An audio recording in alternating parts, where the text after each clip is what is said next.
Hello, good morning dear student.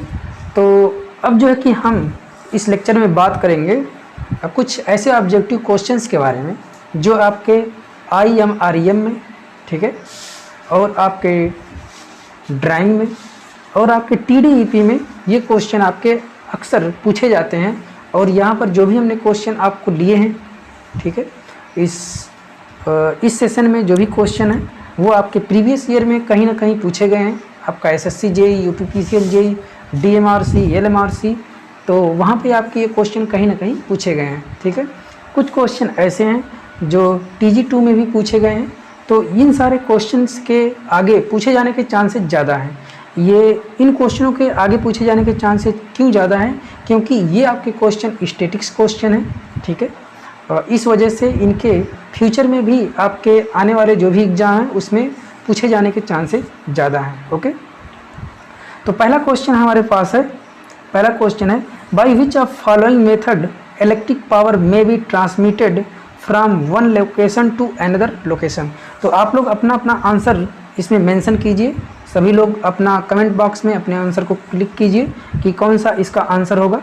पहला option आपके पास है अंडरग्राउंड सिस्टम, ठीक है। पहला ऑप्शन आपके पास है अंडरग्राउंड सिस्टम, दूसरा ऑप्शन आपके पास है ओवरहेड सिस्टम, और तीसरा ऑप्शन आपके पास है बोथ 1 and 2, और चौथा ऑप्शन है नन ऑफ दीज। तो सभी लोग अपना आंसर कमेंट कीजिए, ठीक है। तो सभी लोग अपना आंसर कमेंट कीजिए। काफ़ी लोगों के आंसर सही आ रहे हैं, ठीक है। तो इसका जो है कि देखिए किसके किसके आपके आंसर सही आ रहे हैं, ठीक है।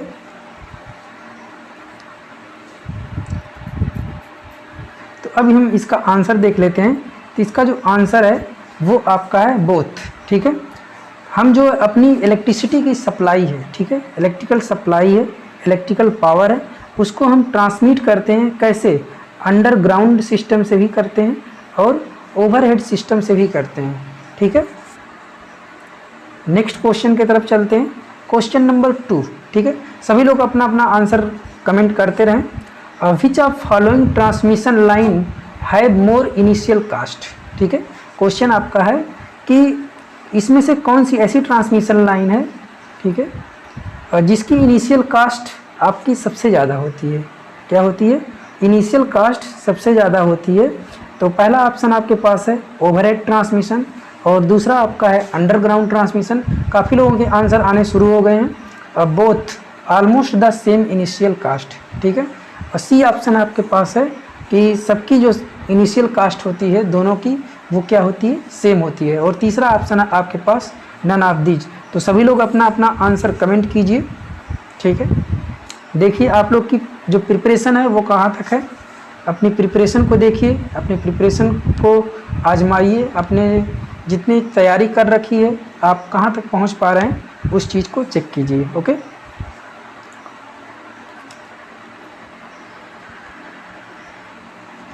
तो इसका जो आंसर है आपको इसका आंसर मिल रहा है अंडरग्राउंड ट्रांसमिशन। जो आपकी अंडरग्राउंड ट्रांसमिशन होता है उसकी जो इनिशियल कास्ट होती है वो आपकी हाई होती है, ठीक है। अंडरग्राउंड ट्रांसमिशन की इनिशियल कास्ट क्या होती है? हाई होती है। ओके, सभी लोग अपना आंसर कमेंट बॉक्स में मेंशन करते रहिए। नेक्स्ट क्वेश्चन, क्वेश्चन नंबर 3, ठीक है। नेम द केबल और conductor which connect the distributor to the consumer terminal, ठीक है। और पहला ऑप्शन आपके पास है सर्विस मेन, और दूसरा ऑप्शन आपके पास है डिस्ट्रीब्यूटर, तीसरा ऑप्शन आपके पास फीडर, और चौथा ऑप्शन आपके पास है नन ऑफ दीज। तो आप लोग अपने जो आंसर हैं उसको कमेंट बॉक्स में तेज़ी से करते रहिए, ठीक है। अपने आंसर को कमेंट बॉक्स में आप लोग तेज़ी से करते रहिए, ठीक है। काफ़ी लोगों के आंसर सही मिल रहे हैं। चलिए इसका आंसर देख लेते हैं। इसका आंसर आपका मिल रहा है service main.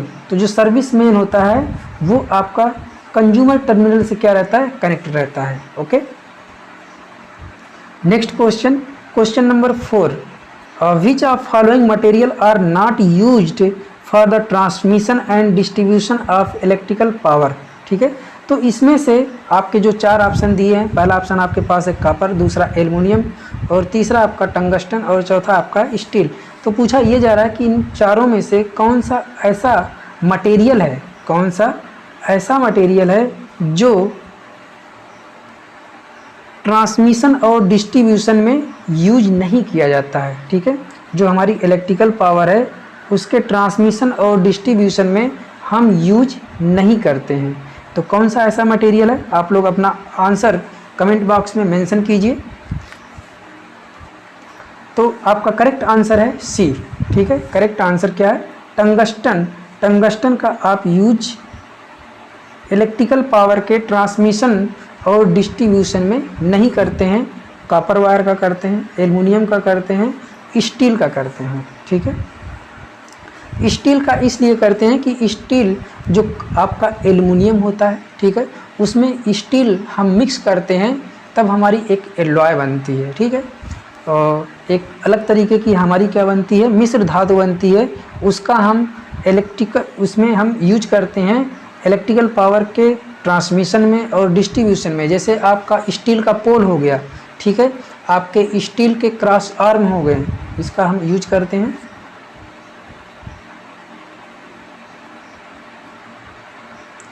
Next question, question number 4, ठीक है। आप लोग सभी लोग अपने क्वेश्चंस के आंसर कमेंट बॉक्स में मेंशन करते रहिए, ठीक है। अपनी तैयारी को चेक कीजिए कि हमारी तैयारी कितनी है। Question number 5, the usual span with RCC pole are. तो जो आपके आरसीसी पोल्स होते हैं, ठीक है, ये जो आपके आरसीसी सीमेंट के पोल होते हैं, रेनफोर्स सीमेंट कंक्रीट के पोल होते हैं, उनके बीच की यूजुअली जो डिस्टेंस है वो कितनी रखी जाती है, ठीक है। दो पोल्स के बीच जो स्पैन है वो कितनी रखी जाती है? 40 से 50 मीटर, 60 से 100 मीटर और 200 से 300 मीटर या 80 से 100 मीटर रखी जाती है।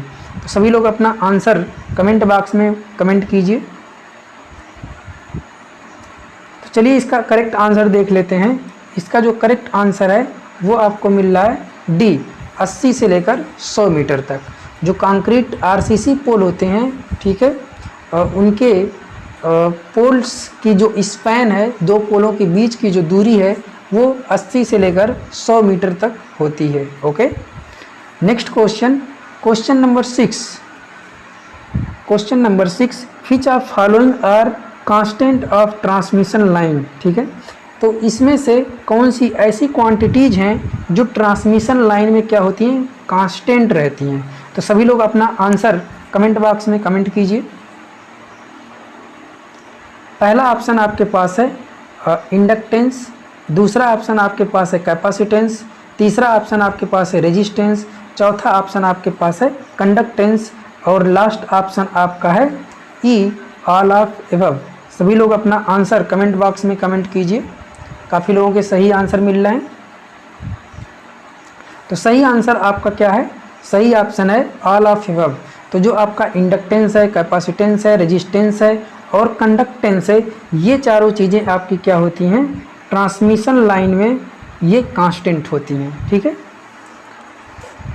अपनी तैयारी को चेक करते रहिए कि हमारी तैयारी कितनी है। और ये क्वेश्चन आपके कहीं ना कहीं हर एग्ज़ाम में पूछे गए हैं और ये स्टैटिक्स क्वेश्चन है, ये डेटा चेंज नहीं होते हैं और आपको ये आने वाले एग्ज़ाम में सीधे के सीधे ऐसे ही क्वेश्चन मिल जाते हैं। Okay, next question number 7, the phenomena of rising in voltage at receiving end of open circuited और light loaded line is called as. ठीक है, तो phenomena of rising of voltage at receiving end, जो receiving end है वहाँ पर voltage के बढ़ने का क्या फिनोमेना है, या तो आपका ओपन सर्किट में या आपका लोड सर्किट में, उसको हम क्या कहते हैं? रमन इफेक्ट कहते हैं, स्किन इफेक्ट कहते हैं, या कोरोना इफेक्ट कहते हैं, या हम जो है कि उसको फ्रांटी इफेक्ट कहते हैं। ठीक है, सभी लोग अपना आंसर कमेंट बॉक्स में कमेंट करते रहें। तो इसका जो करेक्ट आंसर है वो आपको मिल रहा है फ्रांटी इफेक्ट। ठीक है, क्या आंसर मिल रहा है आपको? Ferranti effect. Okay, next question, question number 8, low tension cable are meant for use up to. ठीक है, तो जो लो टेंशन की केबल होती है, लो टेंशन की केबल होती है, उसका हम यूज करते हैं कहाँ तक? ठीक है। तो जो लो टेंशन की केबल होती है उसका हम यूज करते हैं 1 kV तक, 5 kV तक, 10 kV तक या 33 kV तक, ठीक है। इसमें से कौन सा आंसर करेक्ट है उसको आप लोग कमेंट बॉक्स में कमेंट कीजिए। ओके, देखिए ये जो भी क्वेश्चन हमने यहाँ पर लिए हैं ये किसी न किसी एग्ज़ाम में पूछे गए हैं। ओके, ये सभी क्वेश्चन किसी न किसी एग्ज़ाम में पूछे गए हैं, तो इसलिए आप लोग इस सारे क्वेश्चनों को प्रिपेयर कीजिए। ओके, तो काफ़ी लोगों के सही आंसर मिल रहे हैं। चलिए हम करेक्ट आंसर देख लेते हैं। करेक्ट आंसर आपका है 1 kV। तो जो लो LT होती है, LT केबल, वो 1 kV तक की होती है, ठीक है। 1 kV तक हमारी क्या होती है, LT केबल होती है। ओके, तो देखिए LT HT ये सारे क्वेश्चन को हमने इसी लेक्चर में कवर किया है।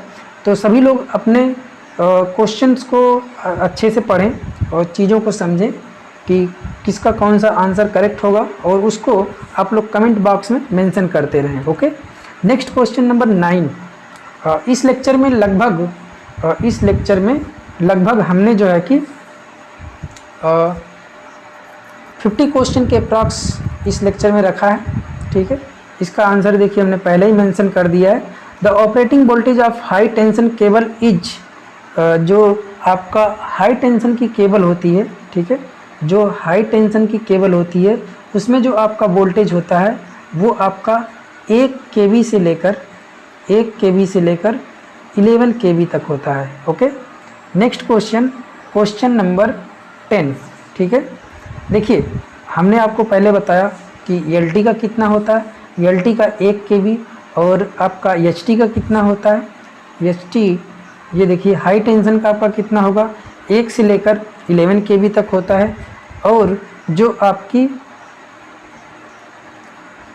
सुपर टेंशन केबल है, ठीक है, तो सुपर केबल जो टेंशन है, सुपर टेंशन की केबल है, ठीक है। तो क्वेश्चन आपका 10 जो क्या कह रहा है, the operating voltage of super tension cable. तो सुपर टेंशन की जो केबल हैं उनका ऑपरेटिंग वोल्टेज कितना होता है, ठीक है। तो पहला ऑप्शन है आपका 1 से लेकर 11 kV तक, 11 kV से लेकर 33 kV तक, 33 kV से लेकर 66 kV तक, या एबव 66 kV। तो सभी लोग अपना आंसर कमेंट बॉक्स में कमेंट कीजिए।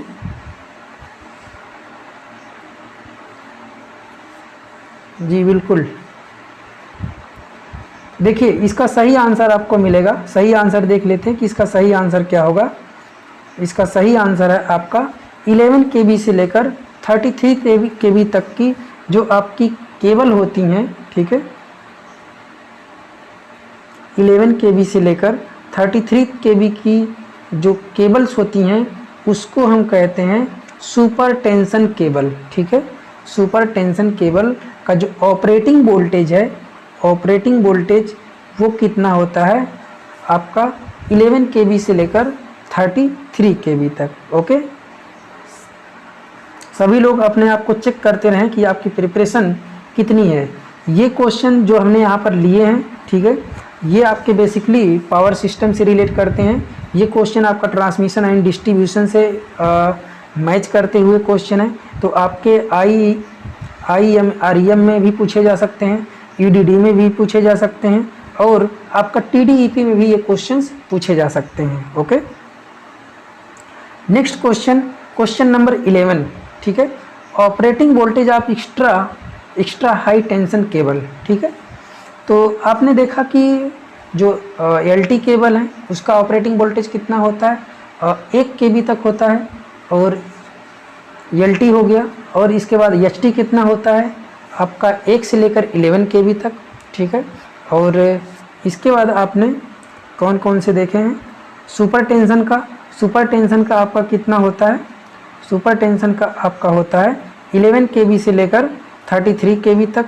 और सुपर टेंशन के बाद एक्स्ट्रा हाई टेंशन की केबल का जो ऑपरेटिंग वोल्टेज है वो कितना होगा, तो आपका ना तो ये होगा ना तो ये होगा, ठीक है, ये और ये होने के चांसेस होते हैं, ठीक है। तो जो आपका एक्स्ट्रा हाई टेंशन की केबल है उसका ऑपरेटिंग वोल्टेज कितना होगा? सभी लोग अपना आंसर कमेंट बॉक्स में कमेंट करें। तो चलिए इसका आंसर देख लेते हैं। इसका आंसर आपका है एवब 66 kV। तो जो आपकी एक्स्ट्रा हाई टेंशन की केबल है उसका जो ऑपरेटिंग वोल्टेज होता है वो कितना होता है? 66 kV से ऊपर हो। Okay, next question, question number 12, which of following method is use for laying of underground cable. ठीक है, तो क्वेश्चन आपसे ये पूछ रहा है कि इसमें से कौन सा ऐसा मेथड है जो अंडरग्राउंड केबल को बिछाने के लिए क्या है यूज किया जाता है। ठीक है, तो सभी लोग अपना आंसर कमेंट बॉक्स में कमेंट करें। पहला आंसर आपके पास है डायरेक्ट लेइंग, और दूसरा आपका है सॉलिड सिस्टम, और तीसरा आपका है ड्रा इन सिस्टम। ठीक है, और चौथा ऑप्शन आपके पास है ऑल ऑफ एबव। तो सभी लोग अपना आंसर कमेंट बॉक्स में मेंशन करें।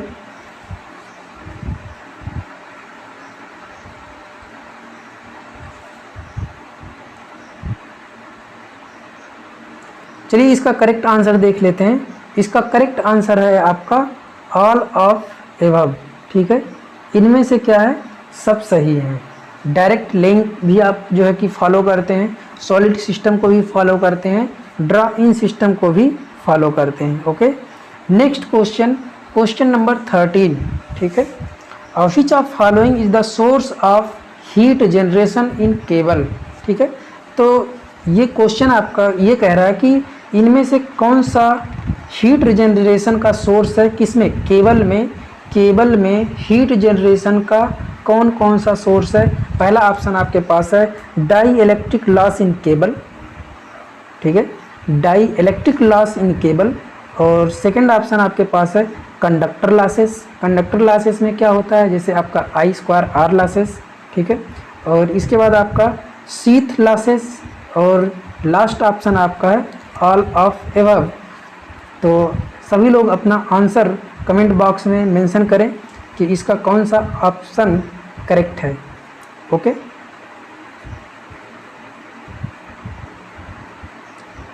चलिए इसका करेक्ट आंसर देख लेते हैं। इसका करेक्ट आंसर है ऑल ऑफ एबव। ठीक है, dielectric losses in cable भी जो है कि रिस्पॉन्सिबल है हीट जनरेशन के लिए। और कंडक्टर लॉसेस में जैसे आपका I2R लॉसेस हो गया, शीथ लॉसेस, तो इसमें आपका करेक्ट आंसर हो जाएगा डी। ओके,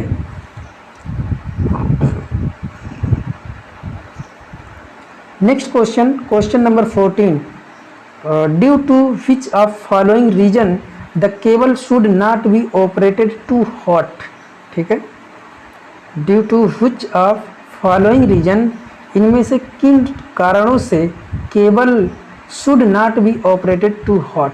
ठीक है, कि आप जो है कि केबल का यूज ज़्यादा हॉट पर नहीं कर सकते। तो ऑयल में भी loss it viscosity and it may start drawing off from higher level. ठीक है, तो कुछ आपके केबल्स ऐसे होते हैं।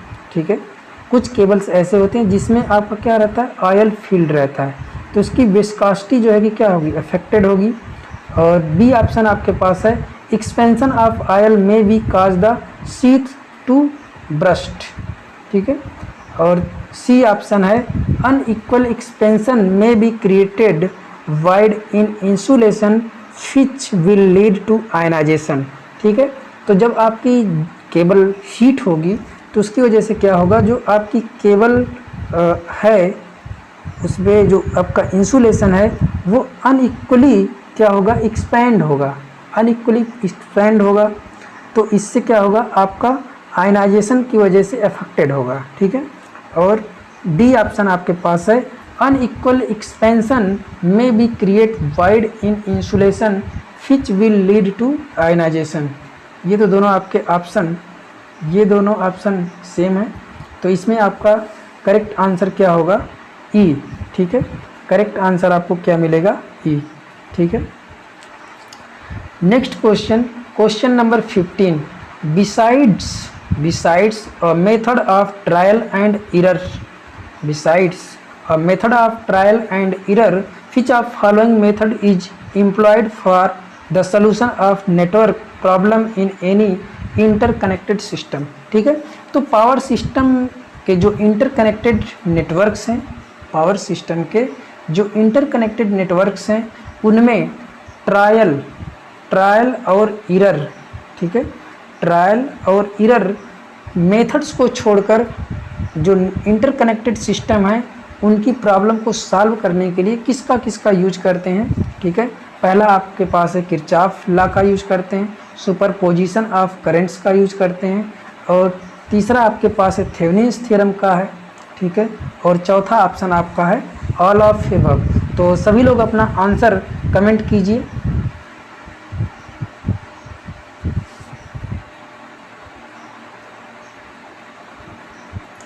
तो यहाँ पर आपको करेक्ट आंसर मिलेगा ऑल ऑफ एबव। ठीक है, ऑल ऑफ एबव इनमें से क्या है, सभी सही है। ठीक है, ट्रायल और एरर्स मेथड को छोड़कर हम क्या कर सकते हैं, किरचॉफ लॉ से भी इंटरकनेक्टेड सिस्टम को जो प्रॉब्लम्स हैं उनको सॉल्व कर सकते हैं किसी भी नेटवर्क के। ठीक है, सुपरपोजिशन से भी और थेवेनिन से भी हम क्या कर सकते हैं, प्रॉब्लम को सॉल्व कर सकते हैं। ओके, नेक्स्ट क्वेश्चन नंबर 16, अ बूस्टर क्या होता है। ठीक है, सिंक्रोनस जनरेटर होता है, शंट बाउंड जनरेटर होता है, सीरीज बाउंड जनरेटर होता है, या नन ऑफ दीज होता है। ठीक है, यह क्या होता है आपका, नन ऑफ दीज।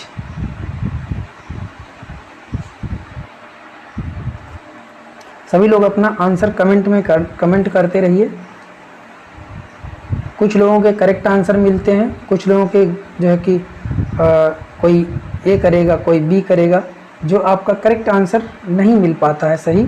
ठीक है, तो उससे घबराने की ज़रूरत नहीं है, बस ये आपका प्रैक्टिस इसलिए है कि आप अपने आप को चेक कर पाएँ कि हमारी प्रिपरेशन कितनी हो रही है। ठीक है, हम कितनी प्रिपरेशन कर पा रहे हैं, कितना हम अपने आप को प्रिपेयर्ड कर पाए हैं। ओके, चलिए इसका करेक्ट आंसर देख लेते हैं। 16 का करेक्ट आंसर है आपका सीरीज बाउंड जनरेटर। जो सीरीज बाउंड जनरेटर है इसका हम यूज करते हैं किसके लिए, एज ए बूस्टर। ठीक है, सीरीज बाउंड जनरेटर का हम एज ए बूस्टर यूज करते हैं। ओके, देखिए ये सब क्वेश्चन आपके स्टैटिक्स हैं।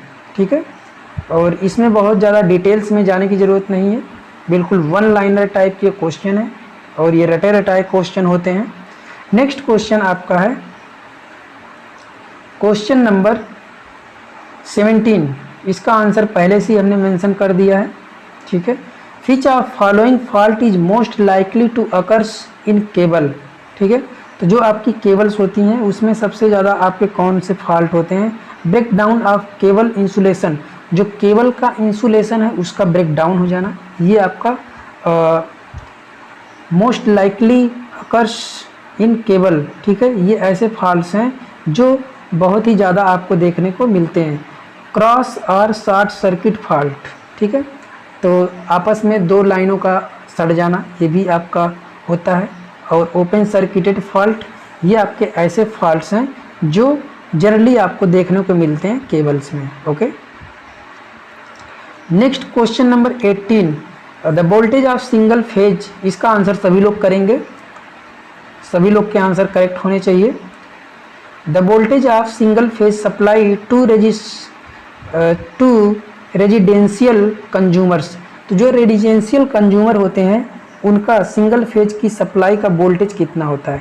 तो देखिए सिंगल फेज सप्लाई की बात हो रही है तो ये तो आपका होगा नहीं, ये तो आपका होगा नहीं, बाकी इन दोनों में से आप करेक्ट कर लीजिए कौन सा आपका आंसर करेक्ट होगा। ठीक है, तो सिंगल फेज की जो सप्लाई हमारे घर में आती है जनरली वो कितनी होती है।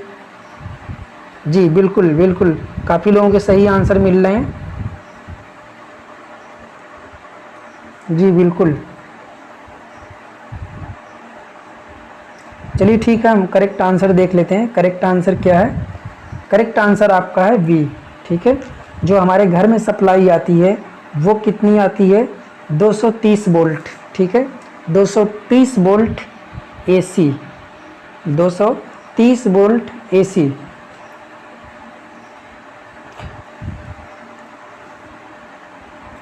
Okay, next question, question number 19, the distributor for residential area are.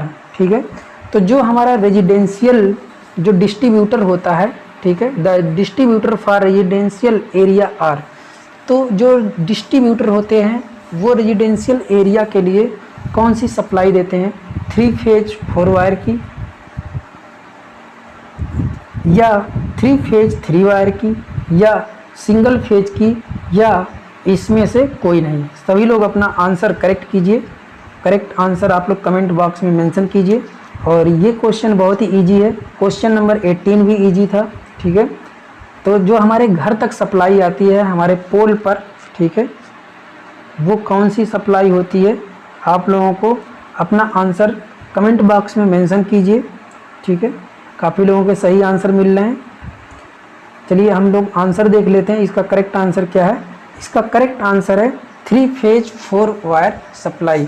तो हमारे जो पोल्स पे सप्लाई आती है वो कौन सी सप्लाई आती है, 3 फेज 4 वायर की, आर, वाई, बी और न्यूट्रल। ठीक है, हम कितना सप्लाई कौन सी लेते हैं, हम जो है कि एक फेज ले लेते हैं और एक न्यूट्रल ले लेते हैं। तो अपने घर के हम जो है कि एनर्जी मीटर पर इसको लाते हैं। ओके, फिर इसके बाद हम क्या करते हैं, मेन डिस्ट्रीब्यूशन बोर्ड पर लाते हैं। किस पे, मेन डिस्ट्रीब्यूशन बोर्ड पर। फिर हम अपनी सप्लाई कहाँ ले जाते हैं, फिर हम जो है कि सब डिस्ट्रीब्यूशन बोर्ड्स पर ले जाते हैं। ठीक है, तो यहाँ पर आपको करेक्ट आंसर क्या मिलेगा, the distributor for residential area, ये आपका होगा 3 फेज 4 वायर सिस्टम होगा। ठीक है, सभी लोग अपनी तैयारी को चेक कीजिए कि हमारी तैयारी किस हद तक हो पा रही है और हमको कितना और प्रिपरेशन करने की रिक्वायरमेंट है। Okay, next question, question number 20, question number 20, सभी लोग कमेंट में अपना आंसर कमेंट कीजिए। The conductor of overhead lines are,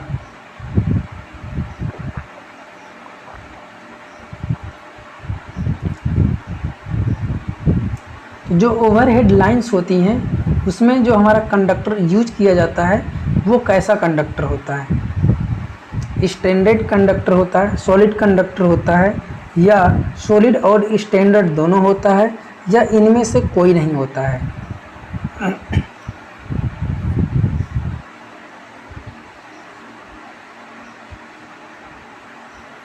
सभी लोग अपना आंसर कमेंट कीजिए। जी जी, बिल्कुल बिल्कुल, काफ़ी लोगों के सही आंसर मिल रहे हैं। चलिए ठीक है, आंसर देख लेते हैं। इसका आंसर क्या है, इसका आंसर पहला है, स्टैंडर्ड कंडक्टर का हम यूज करते हैं किसमें, ओवरहेड लाइंस में। ओवरहेड लाइंस में हम क्या करते हैं, स्टैंडर्ड कंडक्टर का यूज करते हैं। ओके,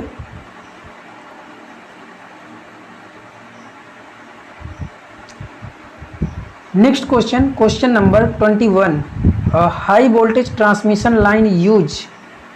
ठीक है, जो हाई वोल्टेज की ट्रांसमिशन लाइन है उसमें हम यूज करते हैं किसका, सस्पेंशन इंसुलेटर का, पिन इंसुलेटर का, any of above, none of these. Comment कीजिए सभी लोग अपना आंसर कि जो हमारी हाई वोल्टेज की ट्रांसमिशन लाइन है उसमें हम किस टाइप का इंसुलेटर यूज करते हैं जो आपके इन ऑप्शंस में दिए गए हैं। कमेंट कीजिए भाई आप लोग, इनमें से आपका कौन सा आंसर करेक्ट होगा, सस्पेंशन टाइप या पिन टाइप, या दोनों में से कोई, या इसमें से कोई नहीं।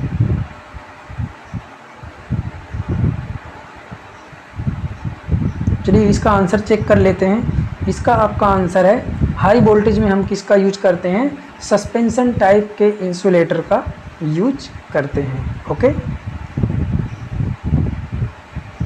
नेक्स्ट क्वेश्चन है question number 22, multi core cable generally use. ठीक है, तो जो मल्टी कोर केबल्स होती हैं वो किस फॉर्म में होती हैं? मल्टी कोर्स केबल जनरली किस फॉर्म में होती हैं? स्क्वायर कंडक्टर में होती हैं, स्क्वायर कंडक्टर में होती हैं, या रेक्टेंगुलर कंडक्टर में होती हैं, या सेक्टर शेप्ड कंडक्टर में होती हैं, ठीक है, या सर्कुलर कंडक्टर में होती हैं। तो इनमें से आपका किस शेप में होती हैं? आप लोग कमेंट कीजिए भाई, अपने आंसर कमेंट कीजिए।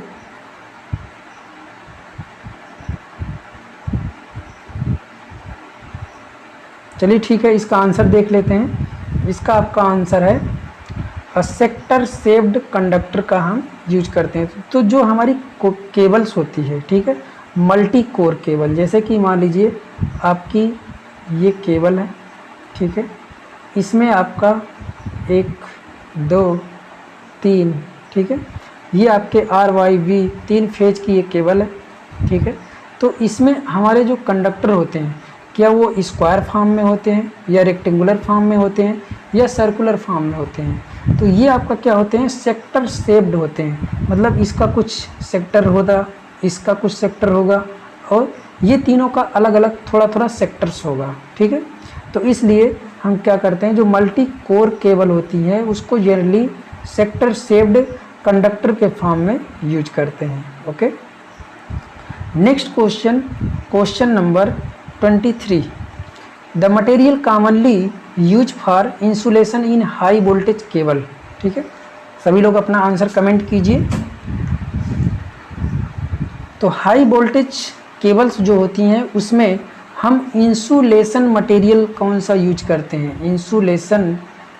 इंसुलेशन मटेरियल कौन सा यूज करते हैं? रबर का यूज करते हैं, पेपर का यूज करते हैं, लेड का करते हैं, या इसमें सबका हम करते हैं? ठीक है, सभी लोग अपना आंसर कमेंट बॉक्स में मेंशन कीजिए कि जो आपके इंसुलेटिंग मटेरियल हैं हाई वोल्टेज केबल में, इंसुलेटिंग मटेरियल कौन सा यूज करते हैं, कौन सा इंसुलेशन यूज करते हैं। जी बिल्कुल, कई लोगों के आंसर सही मिल पा रहे हैं।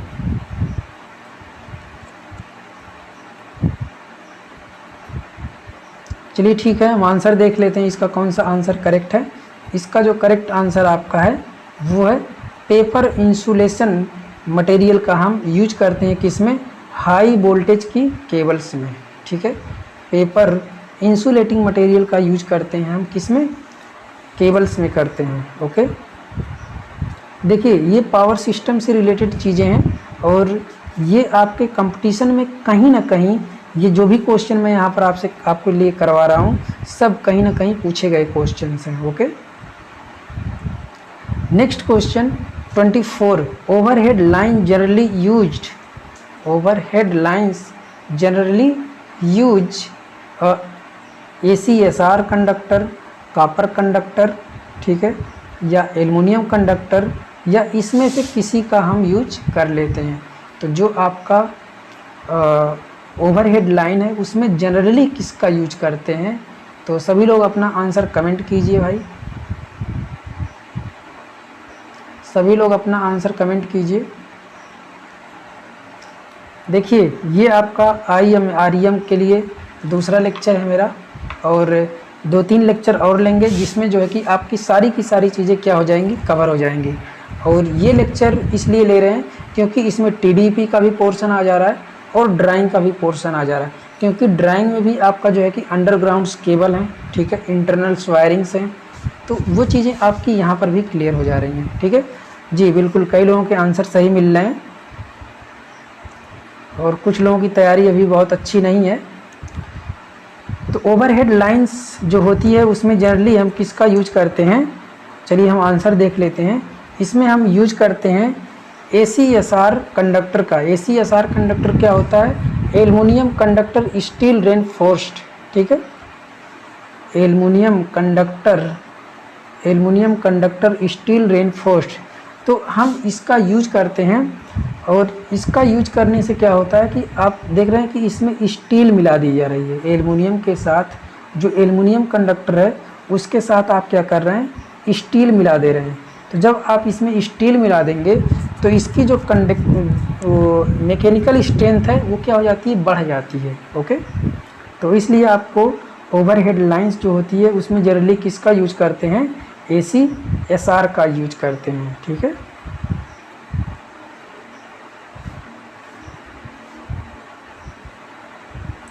चलिए नेक्स्ट क्वेश्चन है आपका 25। Power factor of industrial load is generally, ठीक है, इसका आंसर आप लोग कमेंट कीजिए। बहुत ही इजी क्वेश्चन है और ये अक्सर कई एग्जामों में पूछा गया क्वेश्चन है।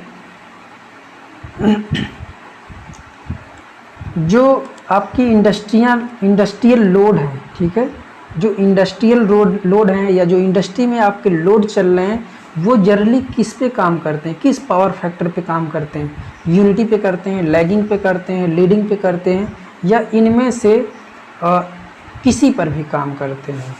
ठीक है जी, बिल्कुल कई लोगों के सही आंसर मिल रहे हैं। तो जो आपका यूनिटी पावर फैक्टर है, ठीक है, यूनिटी पावर फैक्टर पे आपका इंसिडेंट टाइप का लैंप काम करता है।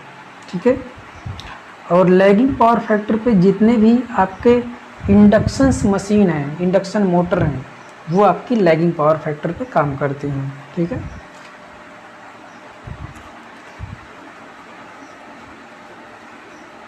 जी बिल्कुल कई लोगों के आंसर सही मिल रहे हैं।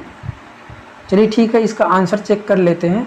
इसका आंसर है आपका लैगिंग पावर फैक्टर। तो जैसा कि आप जानते हैं कि जितनी भी इंडस्ट्रियां होती हैं वहाँ पर आपके 3 फेज इंडक्शंस मोटर लगे होते हैं। तो 3 फेज जो इंडक्शन मोटर होता है वो लैगिंग पावर फैक्टर पे काम करता है। ओके, इसलिए आप ये कह सकते हैं कि जो इंडस्ट्रियां हैं वो लैगिंग पावर फैक्टर पे काम करती हैं। Okay, next question number 26।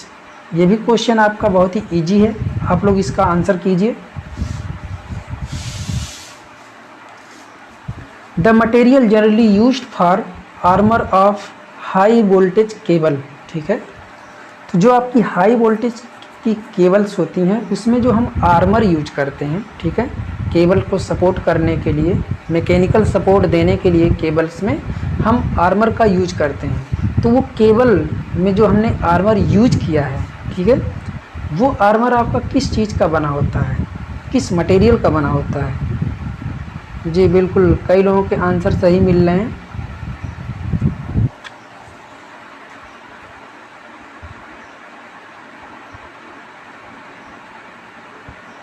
जी जी, चलिए ठीक है, इसका हम करेक्ट आंसर देख लेते हैं। इसका करेक्ट आंसर क्या होगा।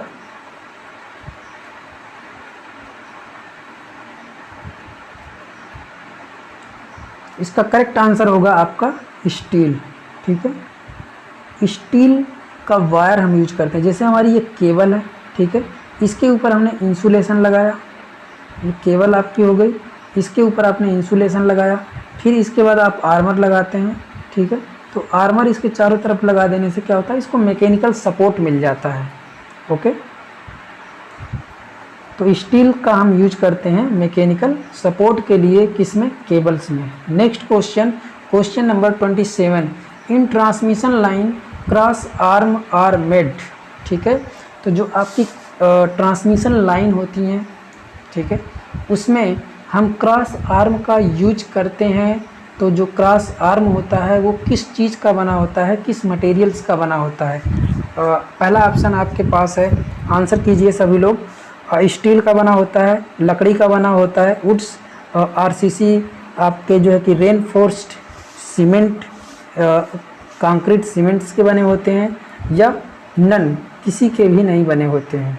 ठीक है, नन ऑफ दीज।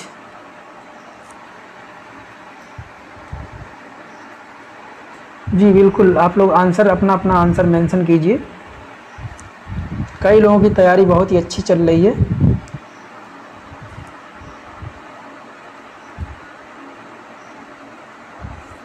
चलिए ठीक है, हम इसका करेक्ट आंसर देख लेते हैं। इसका करेक्ट आंसर है आपका स्टील। ठीक है, स्टील का हम यूज करते हैं किसमें, क्या करने के लिए, जो हमारी ट्रांसमिशन लाइन है उसमें जो क्रॉस आर्म होते हैं, ठीक, ये क्रॉस आर्म, इसको डिजाइन करने के लिए हम स्टील मटेरियल का यूज करते हैं। Okay, next question, question number 28, transmission lines insulator are made of.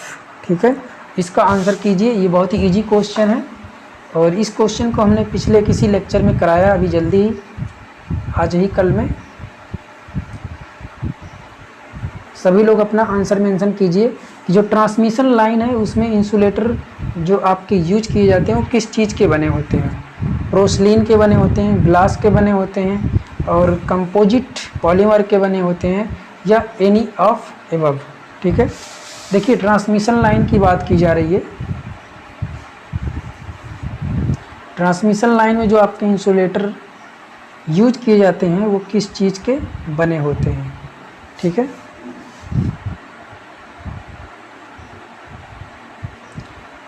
जी बिल्कुल। चलिए इसका करेक्ट आंसर देख लेते हैं।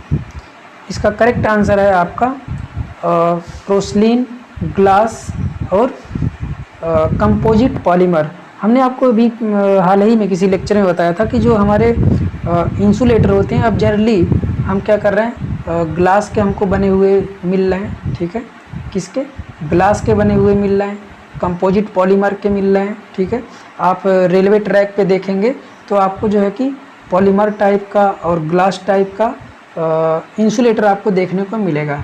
ओके, पोर्सिलीन टाइप का आपका किसी भी पोल्स पे देखने को मिल जाएगा। जनरली आप 11 kV पे देख लीजिए, ठीक है, या 415 kV 415 वोल्ट पे देख लीजिए, 400 वोल्ट पे देख लीजिए।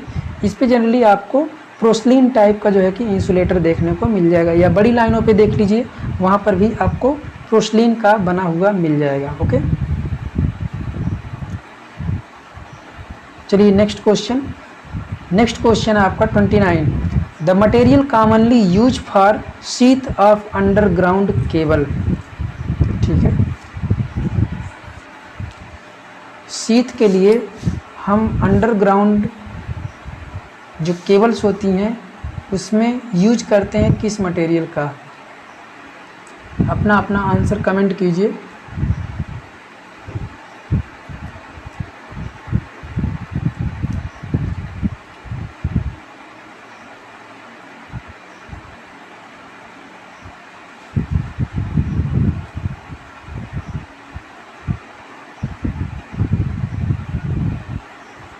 चलिए ठीक है, इसका करेक्ट आंसर देख लेते हैं। तो जो शीथ मटेरियल आपके यूज किए जाते हैं किसमें, अंडरग्राउंड केबल्स में। ठीक है, अंडरग्राउंड केबल में जो शीथ मटेरियल आपके यूज किए जाते हैं वो किस चीज़ के बने होते हैं, वो आपके बने होते हैं लेड के। ठीक है, किसके बने होते हैं, लेड के। Okay, next question, question number 30। ठीक है, question number 30, skin effect exist only. ये आपके क्वेश्चन कई एग्जामों में पूछा जा चुका है। ठीक है, और ये ऐसे क्वेश्चन हैं जो बदलते नहीं हैं, सीधे के सीधे कॉपी पेस्ट कर दिए जाते हैं। स्किन इफेक्ट एग्जिस्ट ओनली, सभी लोग अपना आंसर कमेंट बॉक्स में मेंशन कीजिए। और low voltage DC overhead transmission और high voltage DC overhead transmission और cable carrying current, cable carrying DC current. Option D है एसी ट्रांसमिशन। जी बिल्कुल, कई लोगों के आंसर सही मिल रहे हैं। स्किन इफेक्ट एग्जिस्ट किसमें, स्किन इफेक्ट आपको किसमें देखने को मिलता है, आपको हाई वोल्टेज या लो वोल्टेज डीसी में, या केबल जिसमें डीसी सप्लाई हो। तो देखिए ट्रांसमिशन जो आपकी एसी ट्रांसमिशन है उसमें आपको स्किन इफेक्ट देखने को मिलता है। तो स्किन इफेक्ट होता क्या है, बेसिकली स्किन इफेक्ट में जो आपकी करंट होती है वो आउटर सरफेस से पास होने की कोशिश करती है। ओके, तो इसमें जो है कि आपको जो स्किन इफेक्ट है सबसे ज़्यादा आपको एसी में देखने को मिलता है। ओके, चलिए हम करेक्ट आंसर देख लेते हैं। तो जो हमारा एसी है उसमें हमको क्या देखने को मिलता है, स्किन इफेक्ट।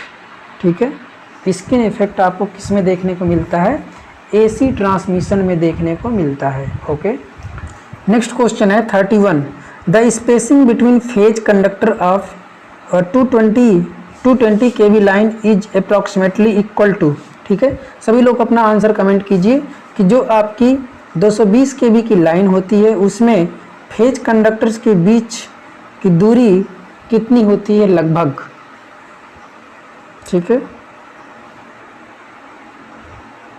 काफ़ी लोग कह रहे हैं कि 3 मीटर, कोई कह रहा है 2 मीटर। 3 मीटर 2 मीटर में ज़्यादा कन्फ्यूजन है, ठीक है। कोई कह रहा है 6 मीटर।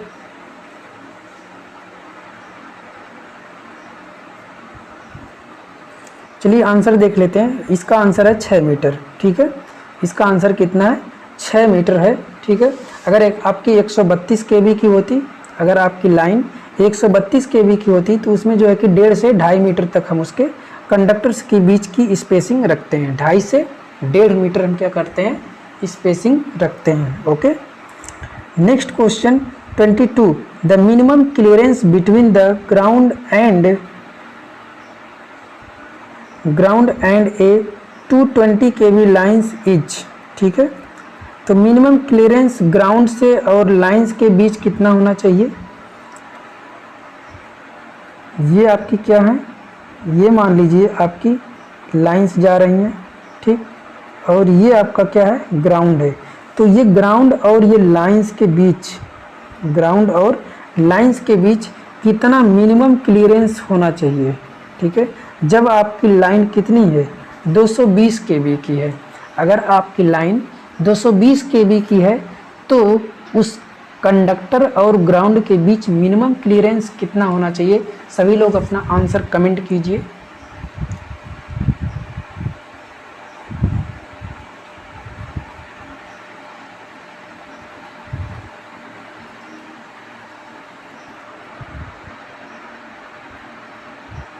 चलिए इसका करेक्ट आंसर देख लेते हैं। इसका करेक्ट आंसर आपको मिलेगा 7, ठीक है। तो जो आपकी 220 kV की लाइन है उसके लाइन और ग्राउंड के बीच जो है कि मिनिमम क्लियरेंस कितना होना चाहिए? आपका 7 मीटर होना चाहिए। कितना होना चाहिए? 7 मीटर होना चाहिए, ओके। और अगर आपकी 66 kV की लाइन है तो 6.1 मीटर। अगर आपकी 132 kV की लाइन है तो उसमें भी आपका 6.1 मीटर जो है कि आपका ग्राउंड और लाइन के बीच क्लियरेंस होना चाहिए। अगर आपकी 220 kV की लाइन है तो उसके लिए आपका क्लियरेंस कितना होना चाहिए? 7 मीटर। अगर आपकी 400 kV की लाइन है तो उसके लिए 8.8 मीटर का क्लियरेंस होना चाहिए। कितना होना चाहिए? किस 400 kV के लिए आपका होना चाहिए 8.8 मीटर होना चाहिए, okay. Next question number 33, a 3-phase 4-wire system is commonly used on. सभी लोग अपना आंसर करेक्ट कीजिए। सभी लोग अपने आंसर को कमेंट बॉक्स में मेंशन कीजिए कि आप किस आंसर को मेंशन कर रहे हैं, ठीक है। जो 3-phase 4-wire सिस्टम कॉमनली कहाँ पर यूज किया जाता है? 3-phase 4-wire सिस्टम, जी बिल्कुल, कई लोगों के आंसर सही आ रहे हैं। प्राइमरी ट्रांसमिशन में, सेकेंडरी ट्रांसमिशन में, और प्राइमरी डिस्ट्रीब्यूशन में, सेकेंडरी डिस्ट्रीब्यूशन में कई लोगों के सही आंसर मिल पा रहे हैं, ठीक है। जी बिल्कुल। चलिए देख लेते हैं इसका करेक्ट आंसर क्या है। इसका करेक्ट आंसर है आपका सेकेंडरी डिस्ट्रीब्यूशन। तो जो सेकेंडरी डिस्ट्रीब्यूशन होता है उसमें कितनी सप्लाई आपको मिलती है? 400 या 415 वोल्ट की सप्लाई मिलती है। इसमें क्या किया जाता है? आपका 3-phase और 4-wire सिस्टम का यूज किया जाता है। किसमें? सेकेंडरी डिस्ट्रीब्यूशन में, ओके। नेक्स्ट क्वेश्चन, आप लोग आंसर थोड़ा जल्दी आप लोग कमेंट कीजिए। Next question number 34, corona discharge occurs more, ठीक है। Corona discharge occurs more in humidity weather, hot weather, cold weather, any of above.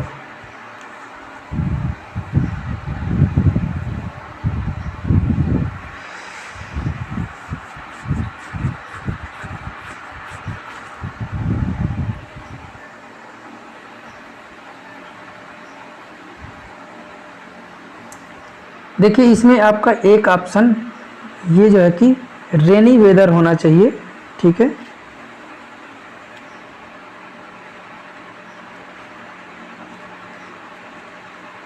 ये आपका रेनी वेदर होना चाहिए, ह्यूमिड वेदर और हॉट वेदर ना होकर ये आपका रेनी वेदर होना चाहिए, cold weather, any of above, ठीक है।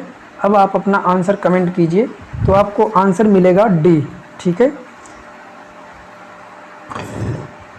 Humid weather, rain weather, cold weather, इसमें क्या है आपको कोरोना जो डिस्चार्ज है वो सबसे ज़्यादा मिलता है, ओके। तो करेक्ट आंसर आपका इसका हो जाएगा डी, इसका करेक्ट आंसर क्या होगा डी।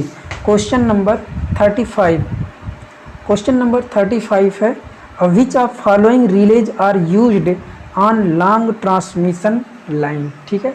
सभी लोग अपना अपना आंसर कमेंट बॉक्स में मेंशन कीजिए कि जो लॉन्ग ट्रांसमिशन लाइन है उसमें कौन सी रिलेज का यूज करते हैं। बेसिकली जो लोग IEM REM के स्टूडेंट हैं उनको एटलीस्ट इसका आंसर मेंशन करना चाहिए। जी बिल्कुल, कई लोगों के आंसर मिल रहे हैं, बहुत कम लोग आंसर कर पा रहे हैं।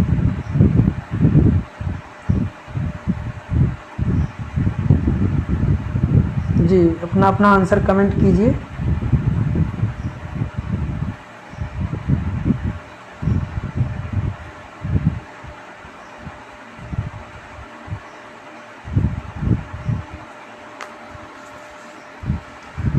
जी तो जो आपकी लॉन्ग ट्रांसमिशन लाइन है, ठीक है, उसमें हम महो का यूज करते हैं, ठीक है।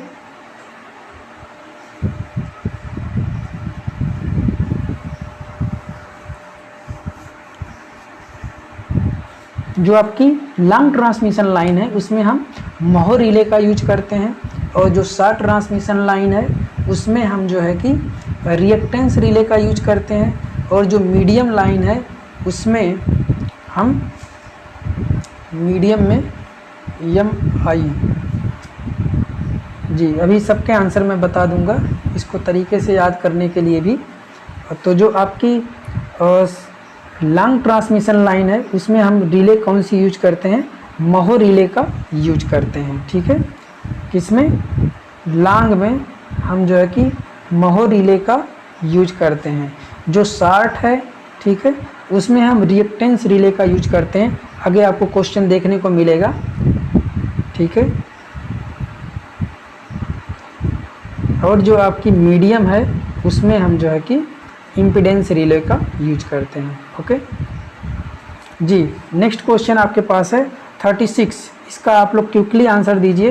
Which of following release used, which of following release is used short transmission line.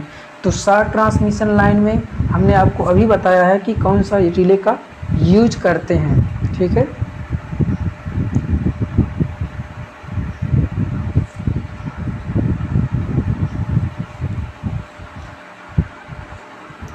जी बिल्कुल, सभी लोग अपना अपना आंसर कर मेंशन कीजिए।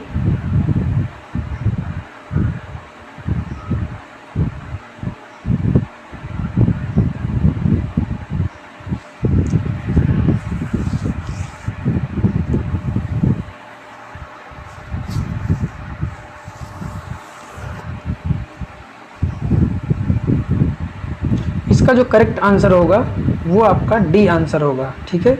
और शॉर्ट ट्रांसमिशन लाइन में हम रिएक्टेंस रिले का यूज करते हैं, ठीक है। और नेक्स्ट क्वेश्चन आपको मिलेगा, शॉर्ट ट्रांसमिशन लाइन में हम रिएक्टेंस रिले का यूज करते हैं, और इसके पहले आपका था और लॉन्ग में हम क्या करते हैं, महो का यूज करते हैं। और इसके बाद आपको मिलेगा मीडियम में, मीडियम जो आपकी है which of following relay used protection of medium transmission line, ठीक है। तो मीडियम में हम किसका यूज करते हैं, सभी लोग अपना आंसर करेक्ट कमेंट बॉक्स में मेंशन कीजिए। मीडियम में हम यूज करते हैं इम्पीडेंस रिले का, ठीक है।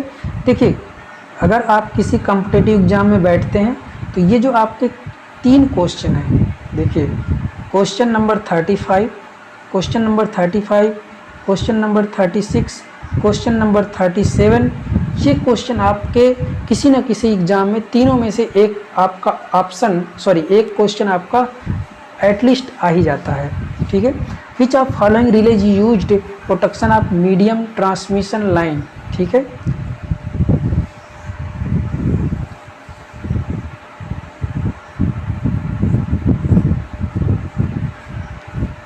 तो जी बिल्कुल, कई लोगों के आंसर सही मिल रहे हैं। तो जो आपकी मीडियम ट्रांसमिशन लाइन है उसमें हम यूज करते हैं एम्पीडेंस रिले का। देखिए आपको करेक्ट आंसर मिल रहा है एम्पीडेंस रिले, ठीक है। तो देखिए ये आपका क्या है, आपको याद करने का मैं तरीका बता रहा हूँ। यहाँ पर आपका यम है, तो यम for medium, yes for short, या एक तरफ से लिखते हैं यस यम यल, ठीक है।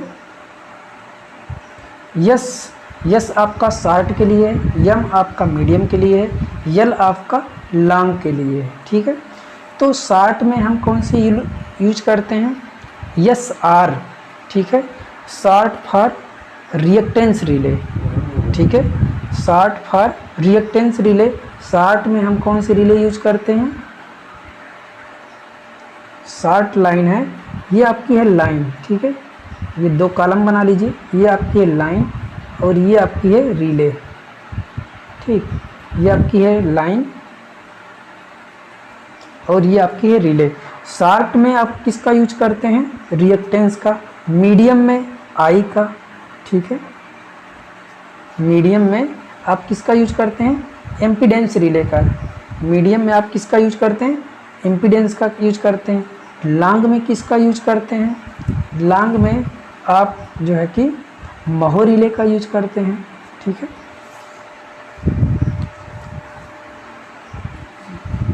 तो ये आप इस तरीके से याद करते हैं, यसार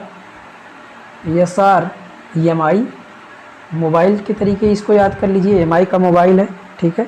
एमआई का M for medium, I for impedance, आपको ये ऑप्शन से मिल जाएंगे, ठीक है। और यल यम ABCD से याद कर लीजिए, ठीक है। यल के बाद यम, यल यम यन, ठीक है। तो यल के बाद आपका यम आएगा, यल अगर आपको मिल गया तो यम फॉर आपका महो रिले, ठीक है। तो इस तरीके से आप इन क्वेश्चंस को याद कर सकते हैं, ओके। नेक्स्ट क्वेश्चन नंबर 38, ठीक है। The steel used to steel cold conductor is usually, ठीक है। The steel used in steel cored conductor is usually, किसका यूज करते हैं भाई, सभी लोग अपना आंसर कमेंट बॉक्स में मेंशन कीजिए।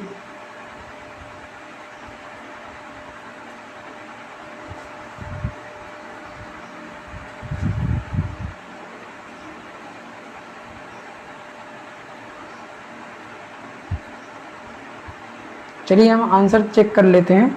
इसका जो आंसर होगा वो आपको आंसर सी मिलेगा, मिल्ड स्टील, ठीक है। मिल्ड स्टील का आप यूज करते हैं किसमें, स्टील कोड कंडक्टर में, ठीक है। तो ये जो है कि जो कंडक्टर आप यूज करते हैं ये आप ओवरहेड ट्रांसमिशन लाइन में करते हैं, ट्रांसमिशन सिस्टम में जनरली इसका यूज करते हैं गैल्वेनाइज्ड स्टील कोर का, ठीक है। किसका यूज करते हैं, galvanised steel mild steel core का, ठीक है। गैल्वेनाइज्ड मिल्ड स्टील कोर का आप यूज करते हैं किसमें, ट्रांसमिशन सिस्टम में, okay. Next question number 39, which of following characteristic should the line support for transmission line, ठीक है। Which of following characteristic should be line supports for transmission process, ठीक है। तो ये इसमें कौन सी कैरेक्टरिस्टिक हैं जो लाइन ट्रांसमिशन लाइन के सपोर्ट्स में क्या करती हैं, यूजफुल है, ठीक है।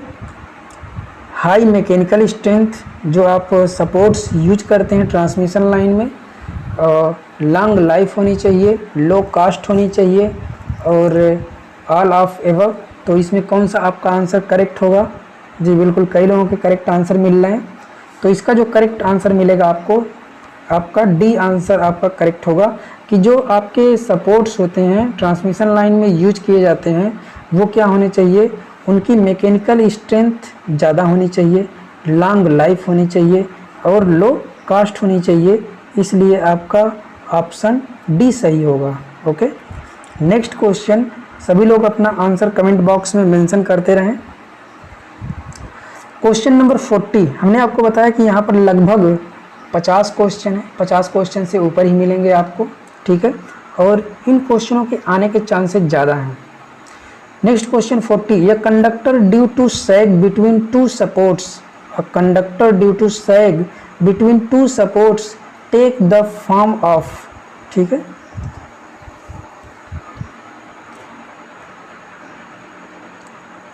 कैटेनरी पहला ऑप्शन है आपके पास, दूसरा आपका है सेमी सर्कुलर, तीसरा आपका है ट्रायंगुलर और चौथा ऑप्शन आपके पास है इलिप्स, ठीक है। तो देखिए, जब आप क्या करते हैं, दो पोल्स के बीच में, ठीक है, एक कंडक्टर को आप क्या करते हैं, ले जाते हैं, एक कंडक्टर को आप क्या करते हैं, ले जाते हैं, तो कंडक्टर को आप क्या करते हैं, थोड़ा टाइट से थोड़ा सा लूज रखते हैं, बिल्कुल एकदम टाइट नहीं करके रखते हैं, क्योंकि अगर बिल्कुल ज़्यादा टाइट करके रखेंगे तो क्या होगा, गर्मी के सीजन में वो लचक पड़ेगी, ठीक है। तो गर्मी में लचक पड़ने की वजह से वो और जो है कि क्या होगा, और इसमें हल्की सी लचक आएगी, ठीक, हल्का, और इसमें सैग आएगा। और ठंडी के दिनों में क्या है, अगर आपने इसको बहुत टाइट करके रखा है तो ठंडी के दिनों में क्या होंगे, उनके जो मॉलिक्यूल्स हैं, उनके जो पार्टिकल्स हैं, वो क्या होंगे, आपस में और पास पास आने की कोशिश करेंगे। तो इससे क्या होगा, ये बीच से ब्रेक होने के चांसेस ज़्यादा रहते हैं। तो हम क्या करते हैं, इसीलिए जो हमारा वायर होता है, ठीक, और उसको हम हल्का सा लचक रखते हैं, उसमें सैग रखते हैं, ठीक है। तो a conductor due to sag between two supports take form of, तो उसका फॉर्म कैसा होगा, कैसा होता है, सर्कुलर होगा या सेमी सर्कुलर होगा, ठीक है। सेमी सर्कुलर का मतलब ये इस तरीके का, ठीक है, या आपका इलिप्स होगा, इस तरीके से होगा, ठीक है, ये आपका सर्कुलर हो गया, ये आपका इलिप्स हो गया, या आपका इस तरीके से होता है, या आपका इस तरीके से होगा। तो आपका करेक्ट आंसर, जी बिल्कुल, कई लोगों के आंसर सही मिल रहे हैं। तो आपका इस तरीके का शेप होगा, इस तरीके का जो शेप होगा उसको हम कहते हैं कैटेनरी, ठीक है, उसको हम क्या कहते हैं, कैटेनरी। चलिए इसका आंसर देख लेते हैं। इसका आंसर आपको मिल रहा है कैटेनरी, ठीक है। जैसा कि आप देख पा रहे हैं, ये आपका पोल्स है, ये पोल्स के बीच में ये आपका वायर जा रहा है, तो वायर में हम हल्का क्या रख रहे हैं, सैग रख रहे हैं, ठीक है। तो इसी को हम क्या कहते हैं, catenary wires. Okay, next question 41 क्या कह रहा है, by which of following method string efficiency may be improved, by which of following method string efficiency can be improved. तो इफिशियंसी, जो स्ट्रिंग है उसकी इफिशियंसी को हम किस तरीके से इम्प्रूव कर सकते हैं। पहला ऑप्शन आपके पास है using long cross arm, using long cross arm, grinding the insulator, using the gartering, any of above, any of above। आप लोग अपने आंसर कमेंट कीजिए।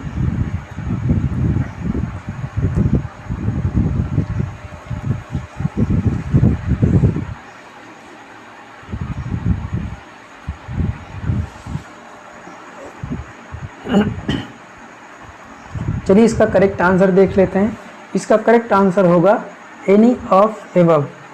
इन तीनों में से किसी के भी द्वारा हम क्या कर सकते हैं, स्ट्रिंग की जो इफिशियंसी है उसको हम क्या कर सकते हैं, इम्प्रूव कर सकते हैं। Okay,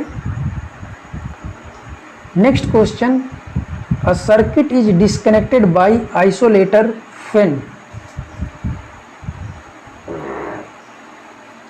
A circuit is disconnected by isolator when line on full load. Circuit break is not open. Circuit breaker is not open. There is no current in line. Line is energized. जी बिल्कुल correct answer आप लोग mention कीजिए। देखिए आपके 50 में कितने question आपके सही हो पाते हैं।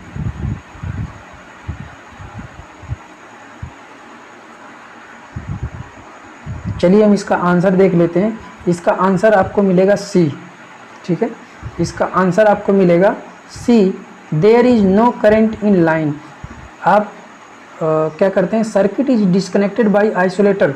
किसी भी सर्किट में आपका अगर आइसोलेटर लगा है तो आइसोलेटर की सहायता से आप डिस्कनेक्ट कब करते हैं, जब उसके में आइसोलेटर के थ्रू आपकी कोई भी करंट नहीं पास कर रही होती है। ओके, इसका कहने का मतलब ये है कि जो आपका आइसोलेटर है उसका आप यूज करते हैं नो लोड की कंडीशन में। Okay, next question, question number 43। Question number 43, current rating is not necessary in case of, ठीक है। तो करंट रेटिंग किसके लिए नेसेसरी नहीं है, किसमें, सर्किट ब्रेकर में या आइसोलेटर में, और लोड ब्रेक स्विच में, या नन ऑफ दीज, या नन ऑफ एबव, ठीक है। अपना आंसर आप लोग कमेंट कीजिए।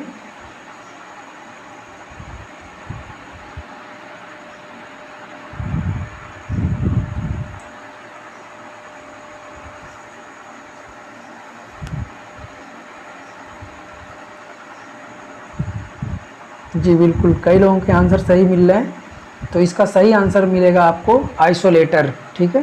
तो जो आइसोलेटर होता है इसमें करंट की रेटिंग नहीं दी रहती है, क्योंकि इसको आप क्या करते हैं, नो लोड पर जनरली यूज करते हैं। Okay, next question 44, the use of strain type insulator is made when the conductor are. The use of strain type insulator is made where the conductor are dead end, road crossing, intermediate, anchor tower, ठीक है।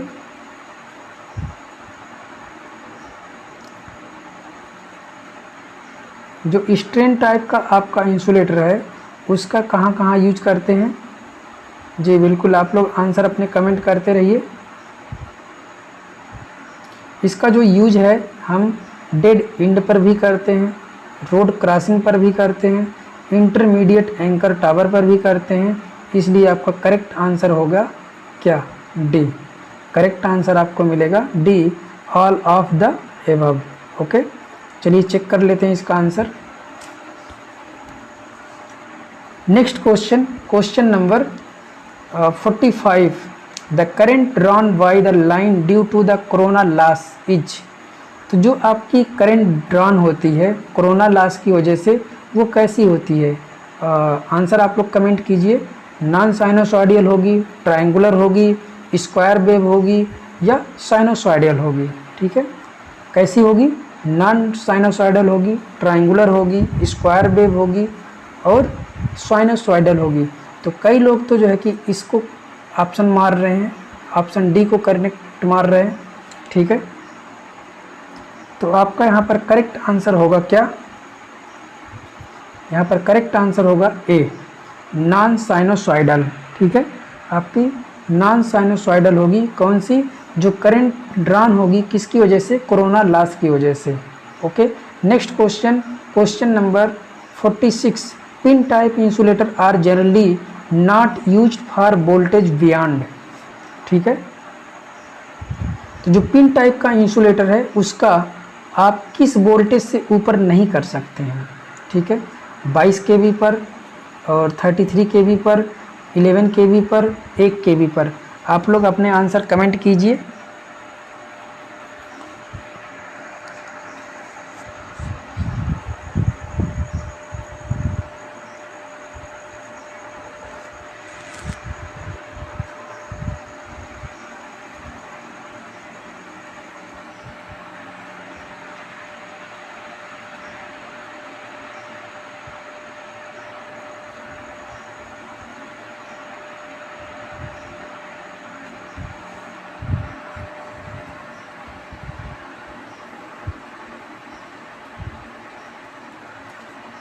चलिए इसका answer check कर लेते हैं।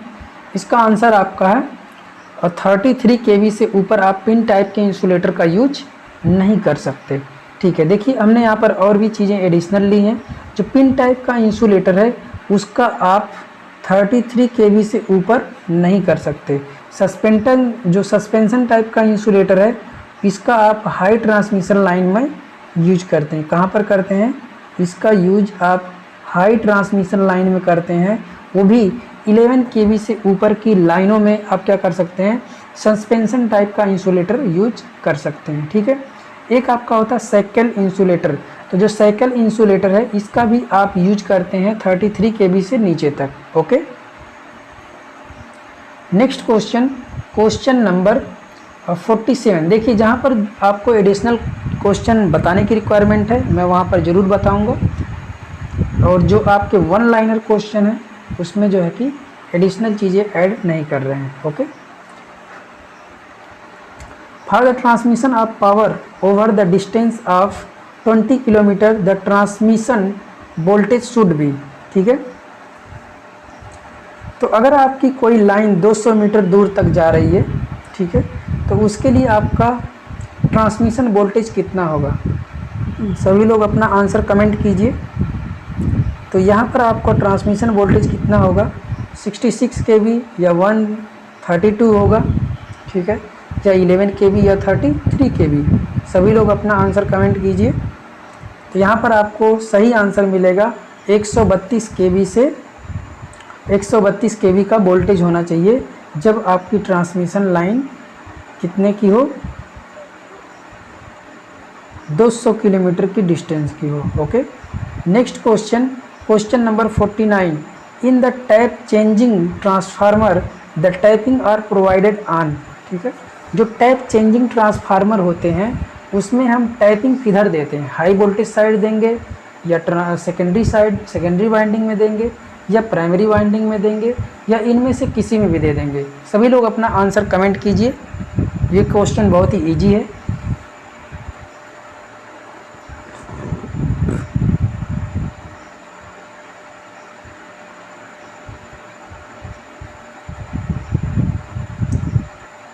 चलिए इसका correct answer देख लेते हैं। इसका करेक्ट आंसर होगा आपका सी। ठीक है, हाई वोल्टेज जो वाइंडिंग है आपकी, हाई वोल्टेज वाइंडिंग, उस साइड हम क्या करते हैं? उस साइड हम जो है कि अपना टैपिंग को लगाते हैं। ठीक है, तो जिस साइड आपका वोल्टेज ज़्यादा होता है उधर क्या होता है? नंबर ऑफ़ टर्न भी ज़्यादा होते हैं। जिस साइड आपके वोल्टेज ज़्यादा होते हैं उस साइड नंबर ऑफ़ टर्न भी ज़्यादा होता है, और जिस साइड आपके नंबर ऑफ़ टर्न ज़्यादा होगा उस साइड जो करंट की वैल्यू होगी वो क्या होती है? कम होती है। ओके, नेक्स्ट क्वेश्चन आपका क्वेश्चन नंबर है 50। Skin effect depend. ठीक है, जो स्किन इफेक्ट होता है वो डिपेंड करता है किन पे? किन किन चीज़ों पे डिपेंड करता है? Frequency of current, resistivity of conductor material, size of conductor, type of conductor, all of above. ठीक है, तो जैसे ही आप ऑल ऑफ एबव देखते हैं जय माता दी कर लेते हैं। ठीक है, जय माता का नाम लेकर आप ऑप्शन ऑल ऑफ एबव को क्लिक कर देते हैं। जी बिल्कुल, कई लोगों के सही आंसर मिल रहे हैं। तो यहाँ पर आपको करेक्ट आंसर मिलेगा ऑल ऑफ एबव। तो जो स्किन इफेक्ट होता है ये आपको एसी में सबसे ज़्यादा देखने को मिलता है। ठीक है, तो इसमें क्या होता है कि जो आपके करंट होती है वो आउटर सरफेस से पास होने की कोशिश करती है, तो ये फ्रीक्वेंसी के ऊपर भी डिपेंड करता है। रेजिस्टिविटी ऑफ कंडक्टर मटेरियल, जो आपने कंडक्टर मटेरियल यूज किया है उसकी रेजिस्टिविटी पर भी डिपेंड करता है। साइज ऑफ कंडक्टर, जो साइज आपके कंडक्टर की है उसके ऊपर भी डिपेंड करेगा। और टाइप ऑफ कंडक्टर, जो आपने कंडक्टर यूज किया है वो किस टाइप्स का है। ओके, तो इन सारी बातों पर आपका स्किन इफेक्ट डिपेंड करता है। ओके, नेक्स्ट क्वेश्चन, 2-3 क्वेश्चन और हैं। लगभग हमने इसमें 53 या 55 के आसपास क्वेश्चन रखे हैं। When a conductor carries more current on the surface as compare to core it is due to. ठीक है, तो ये चीज़ें आपका एक क्वेश्चन हो चुका है, बस वो जो क्वेश्चन को पूछने का तरीका था वो अलग था। तो when a conductor carried more current on the surface as compare to core. ठीक है, कोर मतलब उसका जो कोर है उसके अलावा वो क्या करता है? सरफेस से करंट पास होती है, इट इज़ ड्यू टू, ये किसके कारण होता है? कोरोना के कारण होता है, या स्किन डेप्थ के कारण होता है, या स्किन इफेक्ट के कारण होता है, या इनमें से किसी के भी वजह से हो सकता है? मतलब कोरोना की वजह से भी हो सकता है, या स्किन डेप्थ की वजह से हो सकता है, या स्किन इफेक्ट की वजह से हो सकता है। तो इसमें से आपका करेक्ट आंसर क्या होगा? सभी लोग मेंशन कीजिए।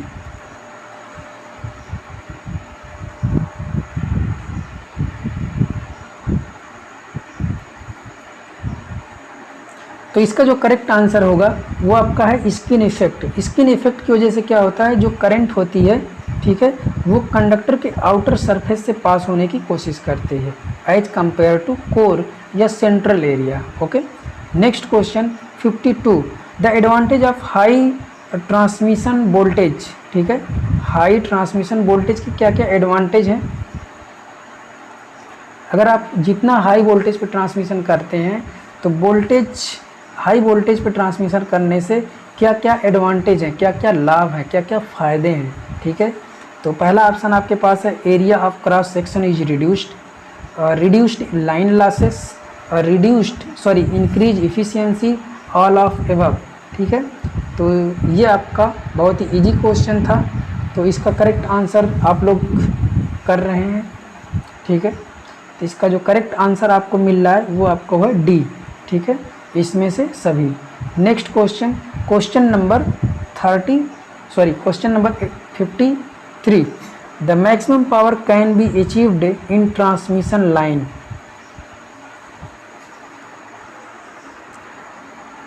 तो जो आपकी ट्रांसमिशन लाइन है उसमें हम मैक्सिमम पावर को क्या कर सकते हैं, ट्रांसमिट कर सकते हैं, भेज सकते हैं। ठीक है, किस तरीके से? By reducing the system transfer reactance, जो ट्रांसफ़र रिएक्टेंस है उसको कम करके, और इंक्रीजिंग द वोल्टेज लेवल। ठीक है, तो जो आपकी पावर होती है ये P इक्वल टू आपको V E sine del divide by यक्स। ठीक है, तो आप यक्स को कम करके वोल्टेज को इंक्रीज करके क्या कर सकते हैं, maximum power can be achieved in transmission line. ठीक है, तो यहाँ पर आपको करेक्ट आंसर कौन कौन से मिलेंगे? बी, ए और बी दोनों। ठीक है, ए और बी दोनों, इसलिए आपका करेक्ट आंसर हो जाएगा सी। ओके, नेक्स्ट अब जो है कि इस लेक्चर में लगभग हमने 53 क्वेश्चंस को कवर किया। ठीक है, जो आपके कहीं ना कहीं हर एग्ज़ाम में पूछे गए हैं, और इन्हीं क्वेश्चनों के आने वाले एग्ज़ाम्स में, चाहे आपका कॉम्पिटिटिव एग्ज़ाम हो या कोई अदर एग्ज़ाम हो ऑब्जेक्टिव टाइप के, वहाँ पर इन क्वेश्चनों के पूछे जाने के चांसेस बहुत ज़्यादा हैं। तो इस लेक्चर में बस इतना ही। So thank you.